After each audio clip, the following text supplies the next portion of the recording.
Good morning, folks.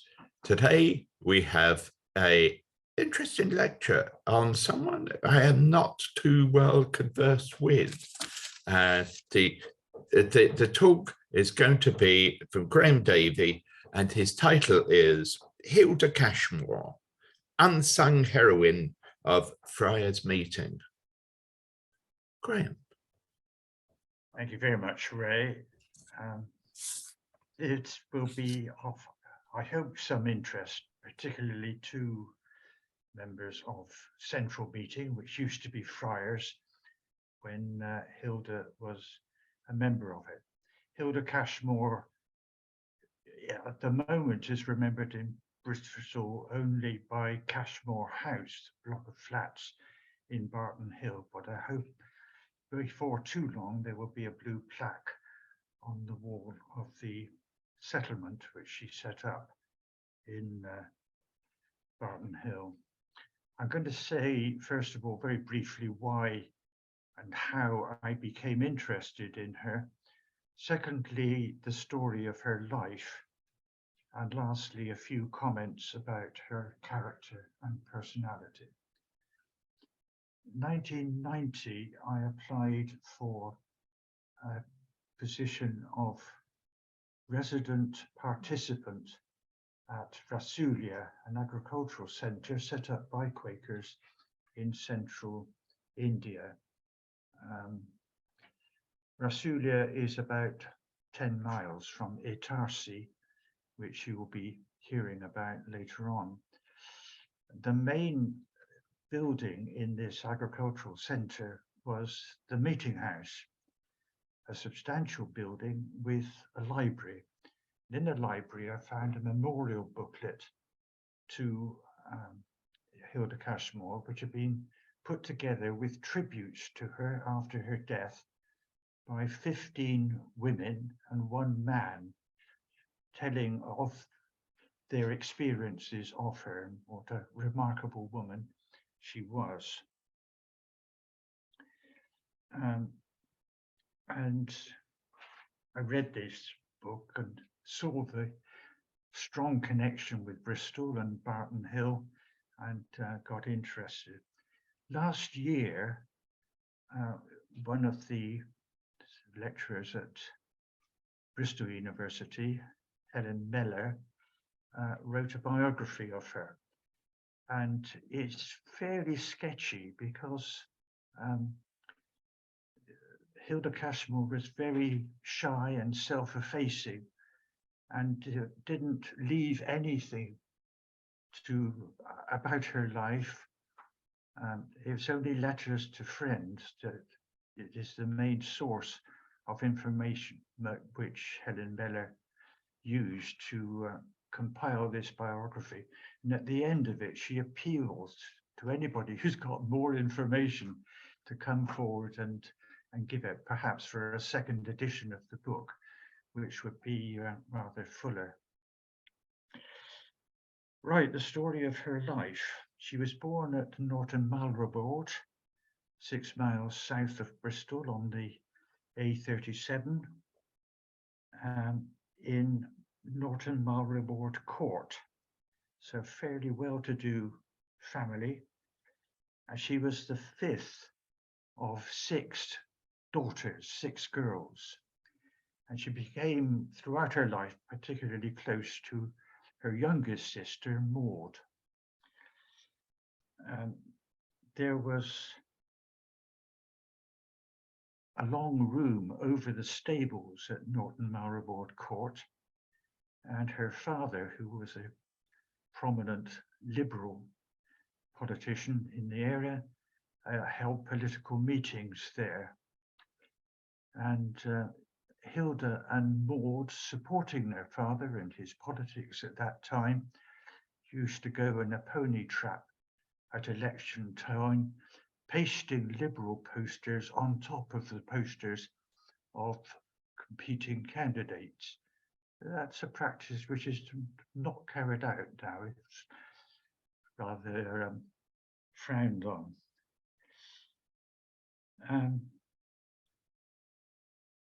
Hilda was educated at home, and then at Cheltenham Ladies College. So a very privileged background. And then when she left Cheltenham, she studied at home before winning an exhibition to study modern history at Somerville College, Oxford.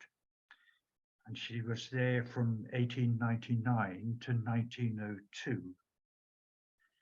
She was a good hockey player and very keen rowing on the river.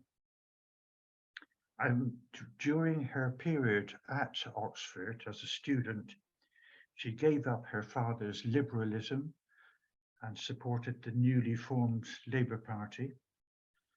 And she gave up her father's Anglican religion and Hedda Mellor thinks probably became a Quaker while she was at Oxford. So big changes in her beliefs. She took her final exams in modern history in 1902, but was not awarded a degree because she was a woman, and it was men only in those days. She moved to Chesterfield, and interestingly, right at the beginning, got involved in the formation of a settlement in Chesterfield. She was interested in teaching, tried teaching in elementary schools, but the classes there were so huge and the resources and accommodation so bad that she didn't get on with that and switched to adult education, giving lectures on behalf of the WEA, Workers' Educational Association. And her characteristics in giving those talks were that she made history come alive. Her enthusiasm was contagious. She didn't bother with things like tests and marks or anything like that. The whole purpose of her talk was to arouse enthusiasm and interest in members of her audience. She also taught the history of the English language and encouraged learning of poetry by heart. And she was also interested in art and set up an exhibition of photographs of the greatest Italian art pictures. I imagine these must have been black and white, but anyway, they were well appreciated.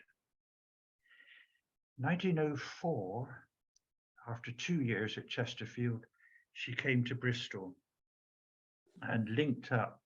She had had contact before with Marion Pease, P-E-A-S-E, who came from a Quaker family and was 20 years older than Hilda.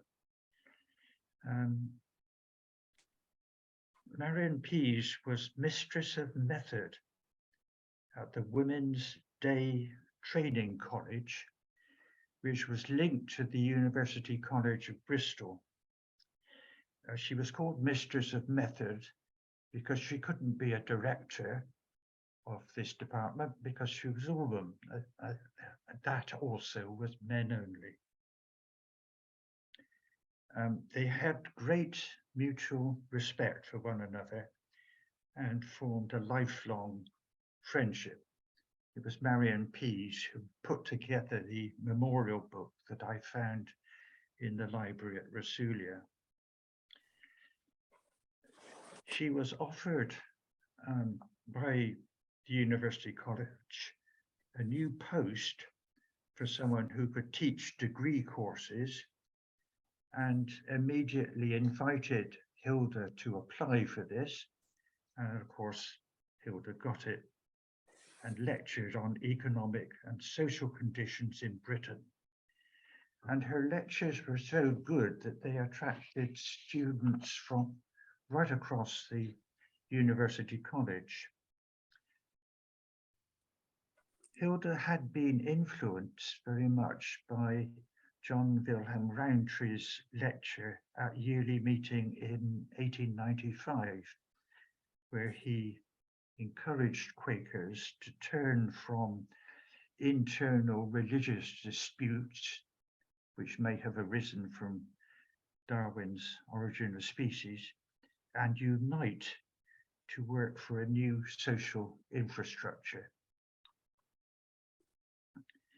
And with that in mind, Hilda and Marion Pease started discussing the possibility of the creation of a Bristol settlement. The model of university settlements was Toynbee Hall, which was a settlement in the East End of London. And the pattern there was that Oxford male undergraduates would stay in the East End for a time, privileged, of course, by their families, by their home background, by money and education, and just see how poor people lived.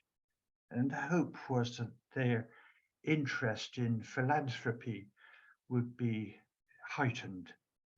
So it was all about maintaining the class divide, but making the upper classes more conscious of the poverty of the lower. One of the problems was that the Toynbee Hall settlement had been set up and supported by Reverend later Canon Samuel Barnett, who came from Bristol, had a parish in the East End of London, and took for granted this rather patronizing attitude to the poor. And as a canon of Bristol Cathedral, he had some influence.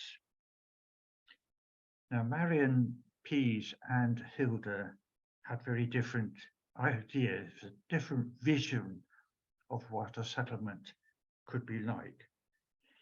And their aims were, first of all, to provide a centre for education, particularly a base for WEA courses, training opportunities for students in social work, actually meeting the social needs of the local community, particularly those of children. They envisaged a club for girls drawn from local firms who were doing very routine jobs and lacked education and wider interests. They envisaged an open air school for delicate children, of whom, of course, there were many. The general aim was to provide a home where interesting things happen. And all adults, this was the key thing, all adults, staff, students, volunteers, and local people, they expected to mingle on equal terms. So the hierarchy of class division was abolished so far as possible. First job was to get university support for this idea.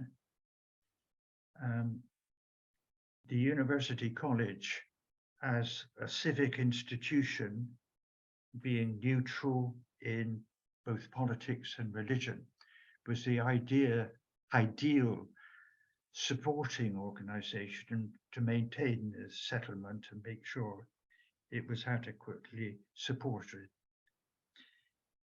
And two meetings took place. One, a meeting of staff of the University College, where there was opposition expressed, but counter-argument had some effect in reducing that opposition. And I assume that the opposition was based on the view widely held at that time that women's place was in the home, or if they were employed, it should be routine administration work under the supervision of men.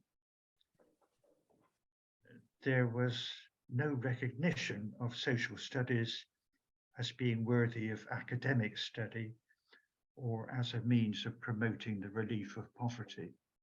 Social studies were very much a new subject at that time. So for all these reasons, there was some opposition. A second meeting took place, which was open to everybody. And there's a very large audience, it was packed, and the result was enthusiastic support for the creation of a settlement. So that victory was won, and the University College willingly then allowed its name to be used in connection with the settlement.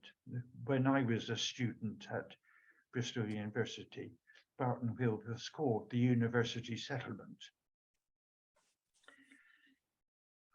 University College gained its independence in 1909 and therefore became Bristol University. The problem was that although they recognised and supported the settlement, there was no money coming. So the first problem was getting funding to pay for the buildings and equipment, everything they needed. And this was done by a formidable trio of women, Marion Pease, of course, who provided leadership and administrative skills, Hilda Cashmore herself, with enthusiasm, intelligence, great ability to organize and inspire others. And the third person was Mabel Tothill. Now, you might remember her name from the talk I gave on Rowland Range. She was a Friars Quaker living next to Quaker Friars Meeting House in Rosemary Street, which existed then. And later on, during the First World War, providing enormous support for conscientious objectors in prison and their families. So she was the third member of this trio, and she had not only commitment, but she had money as well. So between them, the three of them got the settlement going.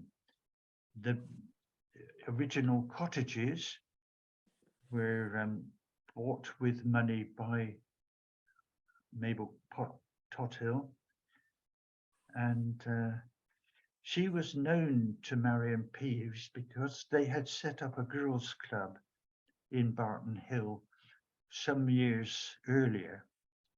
So they knew each other, and they knew the poverty and the deprivation of the Barton Hill area. In addition to Mabel's money, both Marion Pease and Hilda were still paid for part-time work for the Women's Day Training College. So that payment, regular payment from the University College helped. There were also donations from trade unions, friendly societies, and individuals. One of the individuals was Elizabeth Wills, a member of the Wills family, loaded with burnie made from cigarette manufacture. And she heard about Mabel Tothill's support for women's suffrage and threatened to stop her subscription if Mabel continued to be a resident in the settlement.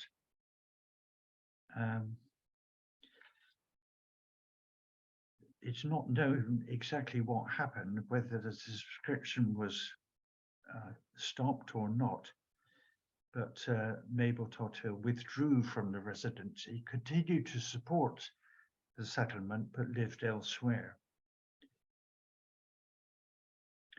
The cottages which had been bought were converted by Sir George Oakley. How much he was paid for his work, I don't know, but I think he was the architect for the Wills Memorial Building and other major buildings in Bristol. More cottages were bought to provide accommodation for residents. They had to be converted. And Elizabeth Sturge, one of the 6 Sturge sisters, acted as clerk of works in making sure that that work was done satisfactorily. In 1910, Hilda went on a 2-month tour of Canada and the United States, studying settlements, particularly those run by women. And she learned a lot from that. She worked as warden of the new settlement from 1911 to 1926, but she was not resident. She chose to live in a little terraced house along the street from the settlement. It might even be the street where David Mowat is living now, Hayward Street. She felt that if she were resident in the settlement, she would be seen by her neighbours as one of them, the do-gooders in Barton Hill. She wanted to be seen as simply a local neighbour. And she was a very good neighbour. Her door was always open to visitors, and she offered help and advice to anybody who came to her, and also hospitality, having people to stay in the house.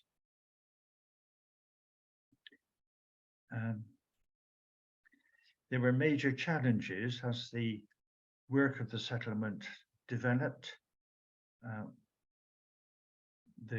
One of the first, the women at the Great Western Cotton Factory going on strike. The factory was in financial difficulty. Wages were reduced to 8 shillings a week. That's 40 pence a week. I know you could do more with money in those days than now, but 40 pence a week was not much. So they came out on strike. The strike failed, and later on the factory, of course, closed down in the 1920s. But Hilda, as warden, showed her organizing ability and strength in providing resources for those who were hard hit by going on strike, providing food, clothing, and money to the most needy people, the open-air school for sick children, and general health care was provided by a doctor and a nurse. There were 2 schools for mothers. The girls' club was going mainly as recreational space with free refreshments. These were popular, of course. Education courses for the girls, less popular. And courses were provided to enable women to get paid work.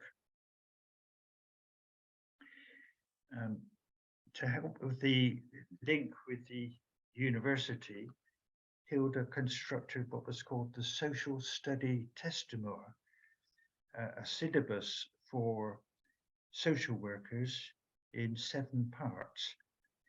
The 7 parts were partly academic, but the emphasis was on practical work in a deprived area.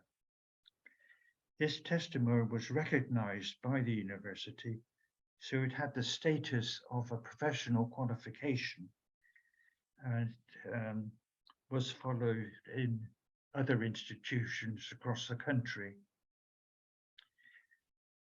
And Hilda started and built up a library which was linked to the work of the WEA.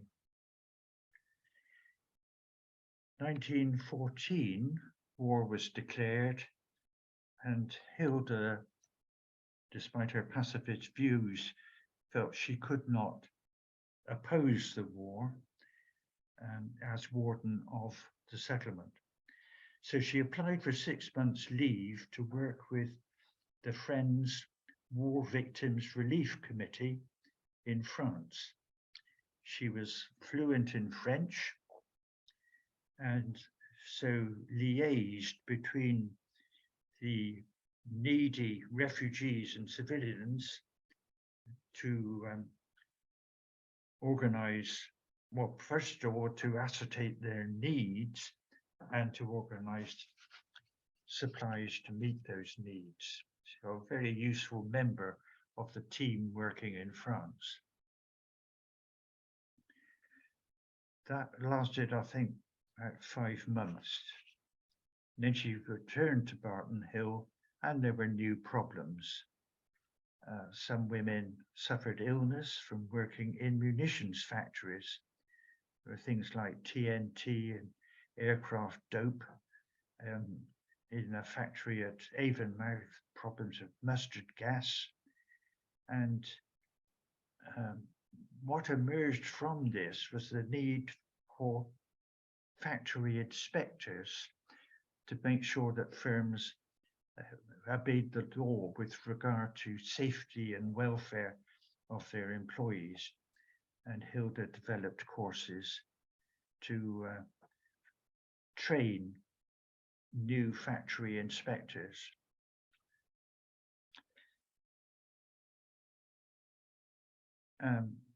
There was also a measles epidemic in 1918, and of course the flu epidemic of 1918-1919, which did affect Barton Hill much more perhaps than the illnesses caused by munitions factories. In 1920, after the armistice, there was a continuing war between Poland and Russia, and Hilda applied for leave again and went to Poland to care for refugees. The conditions here were even worse than when she had been in France. There was a typhus epidemic and bitter cold during the winter months. And she worked with the Red Cross in Poland on food distribution and then nursing those sick with typhus. They had to come back from Poland because of the Russian advance, and as the Russians approached Warsaw, they retreated and came back to Bristol, or to this country. From 1920 onwards, there were an increased number of recreational activities, social clubs, summer camps for the boys, a settlement hut at Cleve for families, and renewed care for people suffering as a result of the general strike. The policy of Hilda and the settlement was not to take sides in the general strike of 1926, but to provide for deprivation as best they could. One of the more enjoyable activities was the May Festival for the whole of Barton Hill. And there, instead of taking children out to the countryside was brought in to the settlement buildings, and the floor of the main hall covered with flowers, which pleased Hilda very much. Hilda also took reading parties and led country walks in the Quantocks where Marion Pease had a cottage. He even went to Devon from Bristol. So the emphasis more on recreational and pleasurable activities in addition to problems of the general strike. A community centre was set up in Sharhampton for workers at the National Spelter Works. A public utility company was formed to provide social services for these people, supported by the university settlement.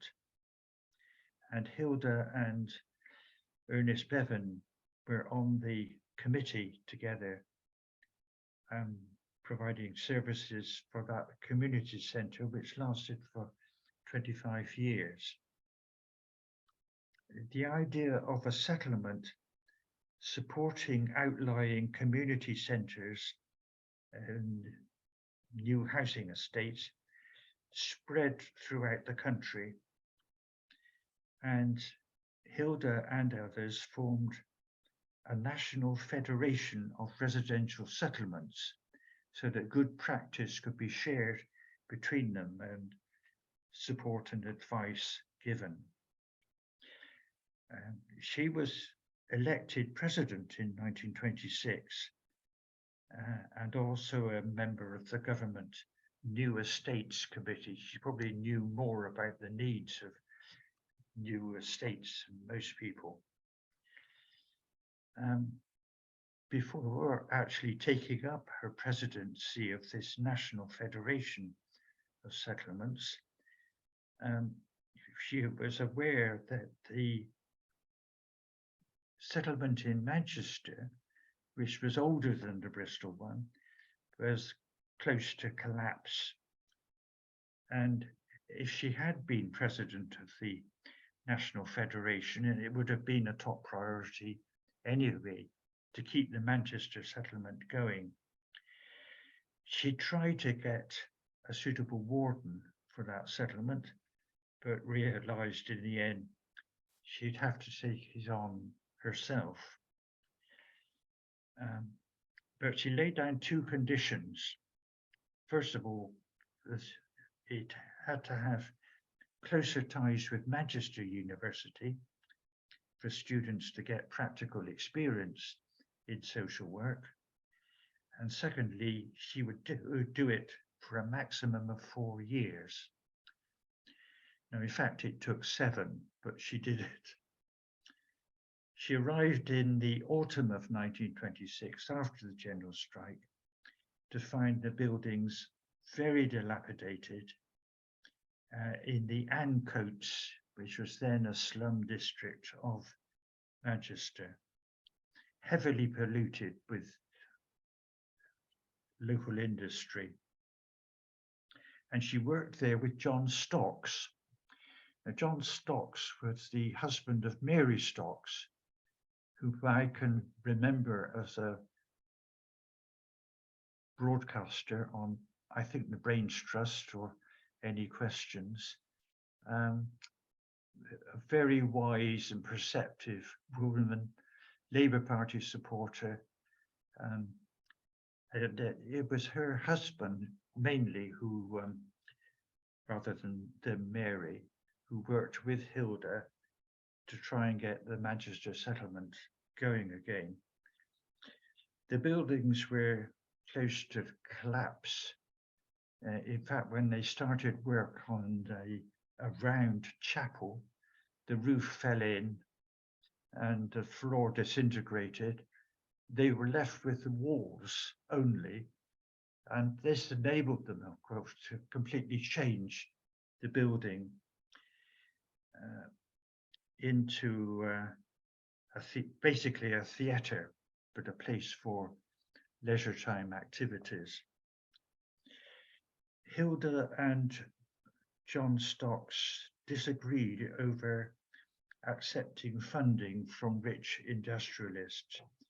Hilda saying that she was unwilling to use money which had been made by exploiting the workers in the factories of these industrialists, whereas John was prepared to accept it and put it to good use. Now, that disagreement didn't last because they received a bequest of £6,000, which enabled them to restore the buildings and change them and make them more suitable.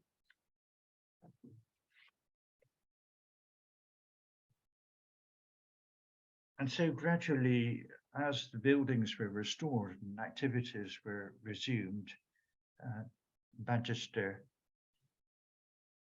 settlement entered a new golden age, they call it, comparable to its range of activities and influence before the First World War.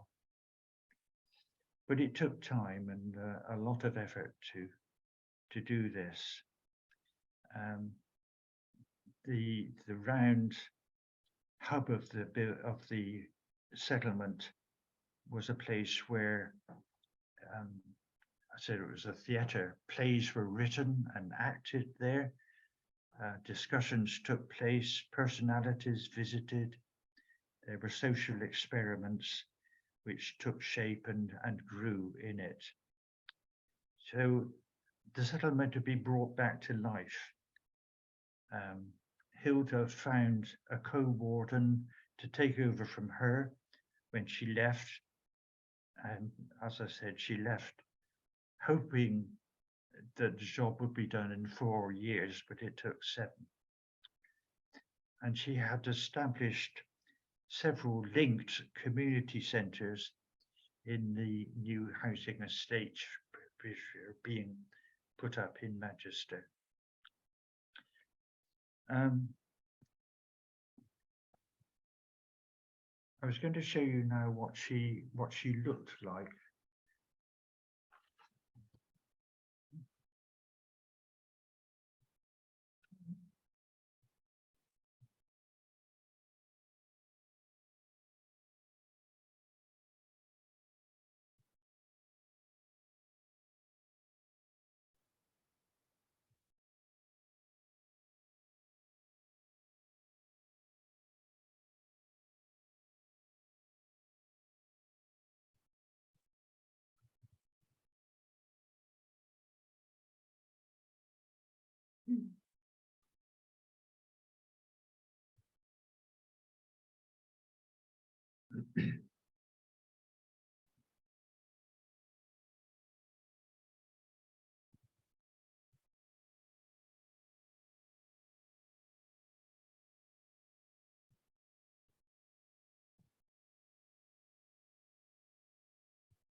Sorry about that break.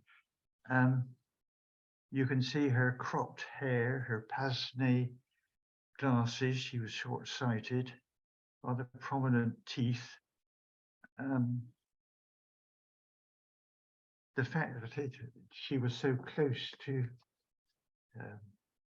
Marion Pease suggests that she might have been regarded as a lesbian, and of course, same-sex relationships were illegal in those days.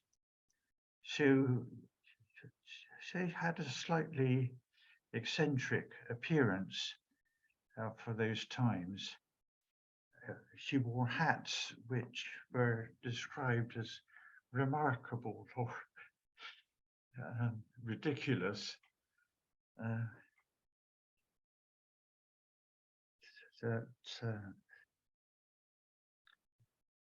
Now, she was coming to the end of her work as warden of Manchester settlement. She'd always wanted to go to India from student days. And now, of course, she wanted to set up a settlement in India to enable young Indians and English people to mix and study. Also to provide service social service for the Gond people. The Gonds were one of the tribes of indigenous people in India who were outside the caste system, regarded as untouchable, the lowest of the low.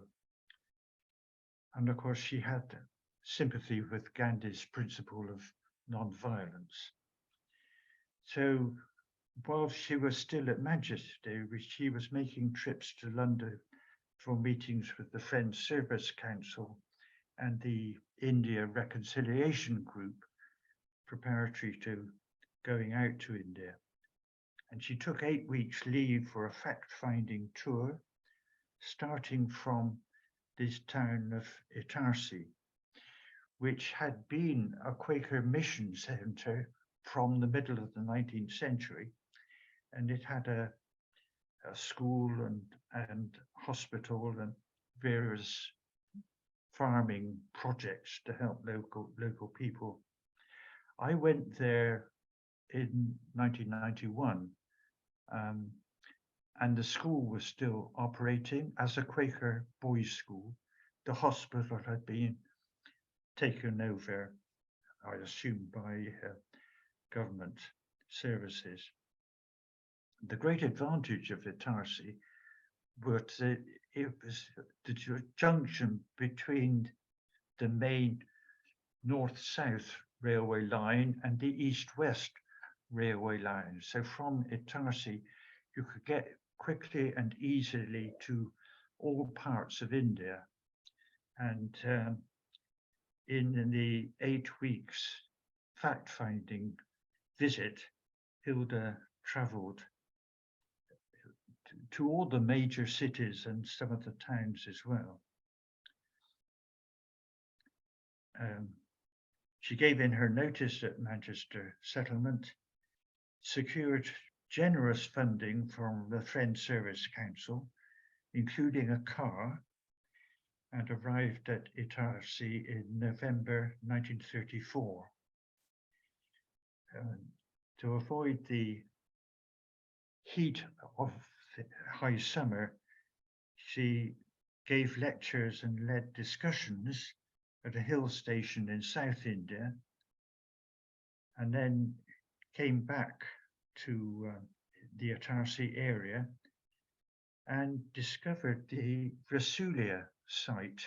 She had been planning to set up a settlement in the jungle to serve the Gonds, but at Rasulia there was already a Quaker establishment, about a dozen buildings and 25 acres of ground.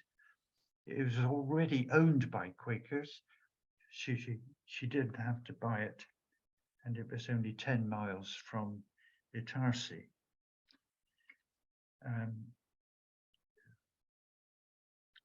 So she made this new plan that Rasulia was to be the site of the settlement, and there would be what she called an ashram, something like a community centre for the Gonds, at a place called Jumai, which was in the jungle. She persuaded the occupants of the cottages at Rasulia to leave, and then set about restoring it. It was in a derelict condition when she found it. She employed 26 people to do that.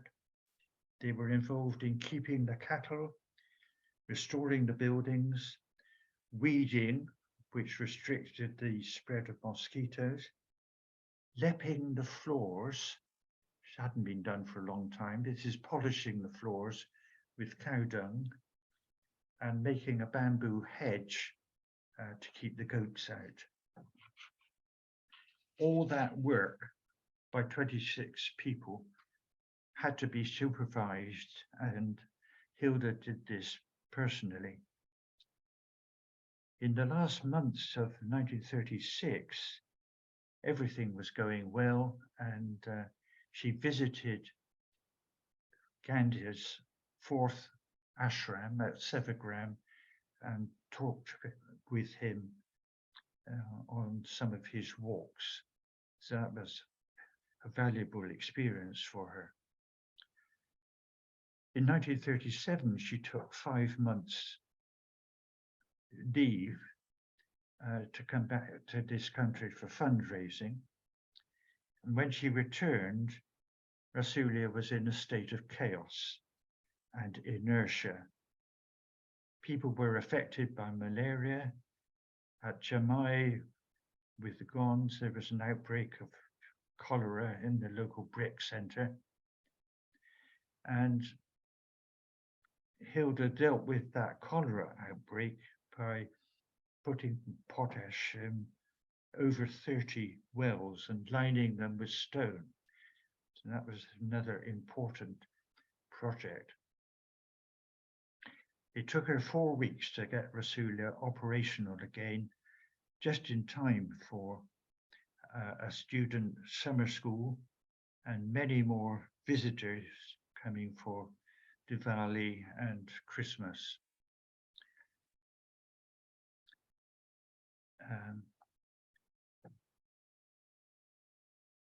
They managed to persuade the Red Cross to provide a health visitor for services to the Gonds and the workers at the brick factory at Jumai. And Hilda also found and agreed with an Indian educationalist and his wife, Mr. Chet Singh, who agreed to work as co-wardens of the Rasulia settlement when Hilda left.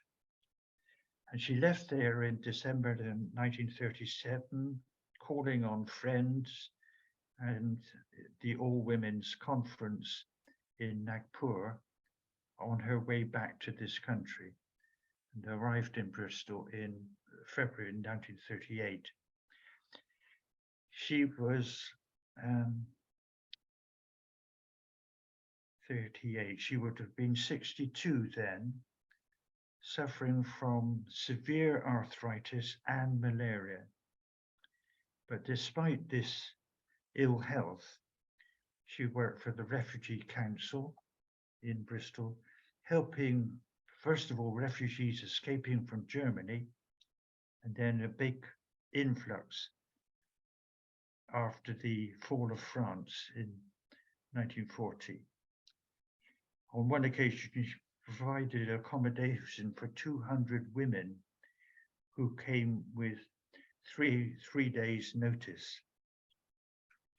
From 1941 to November 1943, she was district service officer for the WVS housewives for the whole of East Bristol.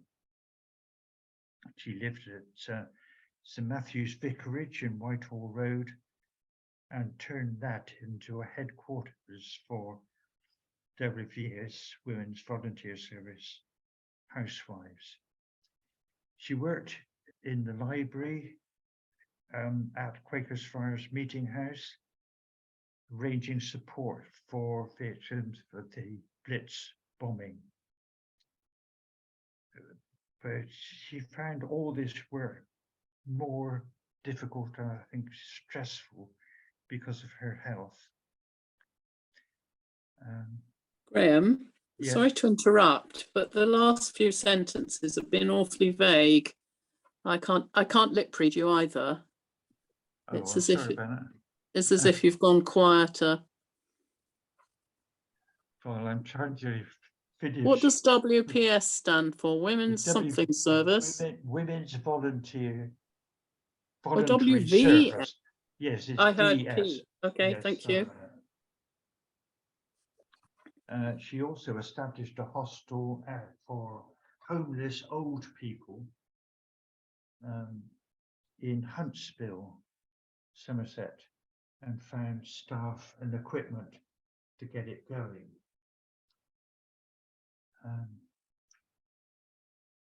She organised a work party of young conscientious objectives who came from London to recondition a building in Mays Street for a rest centre linked to the settlement, the Bristol settlement. They Graham? Yes. Sorry to interrupt again. Maybe your microphone is a different position than it used to be. I don't know, but it's become quite difficult picking you up properly. Can you? It could be. Could you possibly get the bottom half of your face in the picture? Ah, yes. But you can't read and do that. Yeah, if you Yeah. can move the screen, I think that would help a lot. Okay. Thank you. Oh, much appreciated. Thank you. So this is work party of conscientious objectors from London set up a rest centre for the settlement, but also one of the settlement buildings had been bombed and they repaired the roof as well. So very useful help there. Hilda's increasing illness and arthritis was shown up by an X-ray, and she wound up all the work and the projects she'd been busy with and chose to go to a hospital in Woolwich where her sister, her younger sister Maud, was the matron. Remember those days when hospitals had matrons? And there she died in that hospital in November 1943. Just a quick word about her character and personality. In the memorial book, there are only two mentions of any sort of weakness that she had. One was that she was not a good committee person. Her skills and ability flourished when she was in charge. She was not a natural committee person. And secondly, personal relations and getting things done very, very much more important to her than money. So while she was in India spending Quaker money, the Friends Service Council pleaded for account of how this money was being used, and Hilda was reluctant to spend time, waste time, as she would have said, making up accounts. Against those two minor weaknesses, she had many strengths. She was very bright. People were astonished at the range of her interests and her knowledge. She had great enthusiasm. Every experience brought joy and fun and was shared with those around her. She also had courage and physical toughness. As soon as she got to India, she was camping in the jungle, visiting villages involved wading through rivers. So life was quite tough, but she absorbed it and enjoyed it remarkably. She had a love of literature, classical novels, philosophy and poetry. She read the whole of Trollope's work at the end of her life, and could discuss the work of philosophers readily. She had a great love of the open air and beauties of plants and trees in the countryside. And I'm going to finish with three tributes from the memorial book edited by Marion Pease. The first is from Jessie Noakes, a student with Hilda at Oxford, and she was befriended by Hilda. She was older than the other students and felt rather isolated and lonely. and Hilda made friends with her. She spent vacations at the Cashmore family home, which was then in Barrow Gurney, and enjoyed her stays there very much. And she writes, "If I were asked what attributes struck me most during those 3 years of Hilda's life, I would put first and foremost unbounded energy, fiery life. She always seemed ready and able to do a little more than anybody else.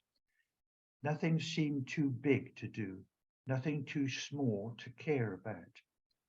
Coupled with this was an overflowing sympathy and consideration for others. She was one of those rare persons who seemed always able to put herself in another's place, and therefore always knew how best to offer help. And she did it all with a delightful sense of humour." Second tribute is from Wyndham Dees, the only man to contribute to this memorial book, and he worked with Hilda on the Federation of Residential Settlements in the mid-1920s. So this was halfway through her active adult life. Hilda Cashmore was one of those people whom you would wish to have with you if you knew you were getting into a tight place, and see the courage with which she faced India, its climate and its problems at an age where most people seek leisure, not further adventure. But I suppose the most impressive thing about her was her religion. No one could be in any doubt as to where her strength lay, or what was the source of her grace and goodness. Can one say more about a person than that one is the richer for having known them? That I say, and I know many hundred others can say that also. And the last tribute is from Winifred Gill, who was a friend and colleague of Hilda, both in Bristol and Manchester. And she writes of her memories at the end of Hilda's life. "It is as the most generous, affectionate, sympathetic, shrewd, and witty of friends that we most often think of her. On one of the last occasions when we sat together under the veranda at Cleeve, she said, 'What a wonderful life I have had. Such friends, such happiness.'" Sorry, I've gone on too long. But if there were any questions, I would not be able to answer them anyway. So that's it. Well, Graham, that was, you said you weren't doing too long. I don't think too long can ever be the thing to be stated, but for such an interesting subject. And I think you covered it rather well in the small amount of time you've had to do it.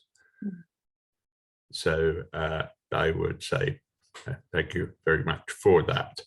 And I think I would still like to ask friends if they have any comments, maybe not questions, but comments on that type of thing. Because I'm sure, I'm sure, I don't know, but maybe Jenny has. Did you meet Hilda Cashmore, Jenny? You're on mute. Hilda died in 1943, so there are not many people around who No, remember. I haven't met her. I don't think so. But she sounds wonderful. And obviously the words footprints in the sands of time fit her absolutely perfectly. Yeah, I'd agree. I will get this copy of the Helen Mellor biography to the library at Central Meeting, and I hope one or two of you will pick it up and find out a bit more about this remarkable ancestor of yours at Friars Meeting. Well, I was interested in the settlement movement, really such a long time ago, and how it had its own organized, kind of national organization as well, and developed buildings, and how they, if she decided not to have money from bigwigs who'd exploited the workers, where did that bequest come from suddenly? And was that acceptable politically to her? Obviously it was. So I think the settlement movement's got sounds like it's got a phenomenal history. Barton Hill settlement, of course, is still going as a community centre. David Mowat got married there, and lots of other groups meet there, and presumably pay enough to keep it going without any support from the university. That formal link has now been broken, but the settlement continues. It's a lovely atmosphere. And it does host political meetings and campaigning movements.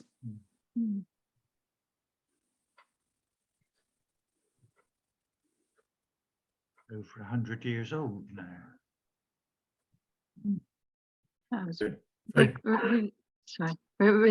really inspiring, Graham. Really, it leaves me thinking, gosh, is there anything I could do? I was so impressed, it's very good. What a wonderful. I would definitely like to read more about her.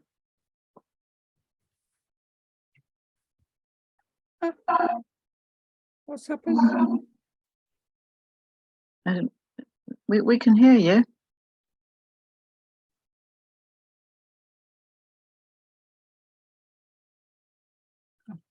We can hear you, Jenny. No. Oh, right. It's not me. I was just worried about the whole of my screen fuzzing itself up and trying to walk away. Okay then, friends. I'd like to tell you of next Friday's talk, which is, I would say, very different from today's talk. This will be by Geoffrey Smith, and he's titled it, 2 Things I Learnt from Nietzsche. I tried to read Nietzsche once. Not my bag at all, I fear. But I await with interest Geoffrey Smith's comments upon it. So, Oh, hello. Thank you, friend. Thank you. Thank And you. have a good day.